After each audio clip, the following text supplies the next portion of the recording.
नमस्कार. तनिष्का रेसिपीमध्ये आज आपण एकदा केला की पुन्हा पुन्हा करणार असा चविष्ट अंडा मसाला करणार आहोत. चला तर मग सुरुवात करूया. रेसिपी आवडल्यास लाईक, शेअर आणि सबस्क्राईब करायला विसरू नका. सगळ्यात अगोदर आपण वाटणासाठी कांदा भाजून घेऊ. कांदा भाजण्यासाठी कढईमध्ये अगदी थोडंसं तेल ॲड करायचं आहे. तेल चांगलं तापलं की त्यात एक उभा पातळ कापलेला कांदा चांगला लालसर होईपर्यंत भाजून घ्यायचा आहे. इथे हा कांदा 3 ते 4 मिनटं चांगला लालसर असा भाजून घेतलेला आहे. आपण आता हा कांदा कढईतच एका बाजूला करून घेऊ आणि अर्धी वाटी खोबऱ्याचे काप भाजून घेऊ. खोबऱ्याचे काप भाजत असतानाच त्यात 1 ते 1.5 इंच आल्याचा तुकडा ॲड करू. त्यासोबतच 7-8 लसणाच्या पाकळ्या ॲड करू. हे सगळं व्यवस्थित चांगलं भाजून घेऊ. इथं मी आलं स्वच्छ करून बारीक काप करून घेतलेले आहेत. कढई पहिलेच तेलकट असल्यामुळे आपण हे भाजण्यासाठी तेल टाकत नाही. जर तुम्हाला वाटलं तर थोडंसं तेल तुम्ही ॲड करू शकता. इथे खोबरं, अद्रक, लसूण चांगले भाजले गेलेले आहेत. आपण आता गॅस बंद करू आणि हे सगळे जिन्नस थोडेसे गार होऊ देऊ. इथे सगळे जिन्नस चांगले गार झालेले आहेत. आपण आता याचं वाटण तयार करून घेऊ. वाटणासाठी मिक्सरच्या छोट्या भांड्यात सगळं साहित्य ॲड करायचं आहे. त्यात आपण 2 हिरव्या मिरच्या ॲड करू. त्यानंतर थोडीशी कोथिंबीर. आपण हे जिन्नस आवश्यकतेनुसार पाणी वापरून चांगलं बारीक असं ग्राइंड करून घेऊ. इथे वाटण चांगलं बारीक असं ग्राइंड करून झालेलं आहे. आपण आता भाजी करून घेऊ. त्यासाठी कढईमध्ये 1.5 पळी तेल ॲड करायचं आहे.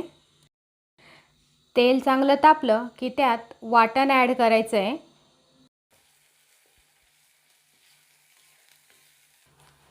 आपण हे वाटण तेल सुटेपर्यंत चांगलं परतून घेऊ. तुम्ही पाहू शकता इथे वाटणाला किती छान असं तेल सुटलेलं आहे. मस्त असं हे वाटण शिजलेलं आहे. आपण आता यात मसाले ॲड करू. 1 चमचा घरगुती मसाला वापरते आहे. पाव चमचा हळद, अर्धा चमचा धनेपूड. या मसाल्यामध्ये तिखट घातलेलं आहे म्हणून मी यात वरून तिखट घालत नाही आहे. आता हे सगळे मसाले चांगले परतून घेऊ. इथे हे मसाले चांगले मिक्स करून झालेले आहेत. आपण आता यात थोडंसं कोमट पाणी ॲड करू. कोमट पाणी ॲड करून पुन्हा एकदा हे मसाले चांगले मिक्स करून घ्यायचे. 1 ते 2 मिनटं आपण हे मसाले कमी गॅसच्या फ्लेमवर चांगले शिजू देऊ, म्हणजे मसाल्याला तेल चांगलं सुटेल. तुम्ही बघू शकता इथे ह्या वाटणाला मस्त असं तेल सुटलेलं आहे आणि रंग पण खूप छान आलेला आहे. आपण आता या वाटणात थोडंसं पाणी ॲड करून हे वाटण चांगलं उकळू देऊ. इथे मी साधारण 1 वाटी पाणी ॲड केलेलं आहे. पाणी ॲड करून चांगलं मिक्स करून घ्यायचं आहे. इथे मी कोमट पाण्याचाच वापर करते आहे.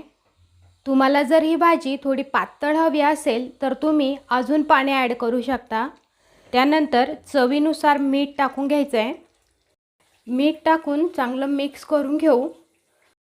आता आपण ही ग्रेव्ही कमी गॅसच्या फ्लेमवर थोडी शिजू देऊ. आता आपण या ग्रेव्हीमध्ये उकडलेली अंडी कट करून टाकू. कमीत कमी साहित्यात हा अंडा मसाला खूप छान असा तयार होतो. मला खात्री आहे तुम्हाला ही रेसिपी नक्की आवडेल. या पद्धतीने आपण 3 अंडी कट करून टाकलेली आहे.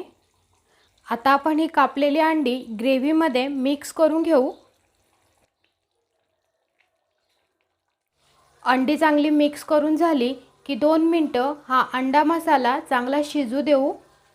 इथे हा अंडा मसाला मस्तपैकी असा तयार झालेला आहे. आपण आता गॅस बंद करू आणि यावर छान बारीक कापलेली कोथिंबीर टाकू.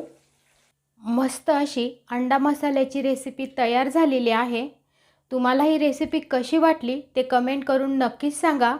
पुन्हा भेटू अशाच एका नवीन रेसिपीसोबत. तोपर्यंत बाय बाय.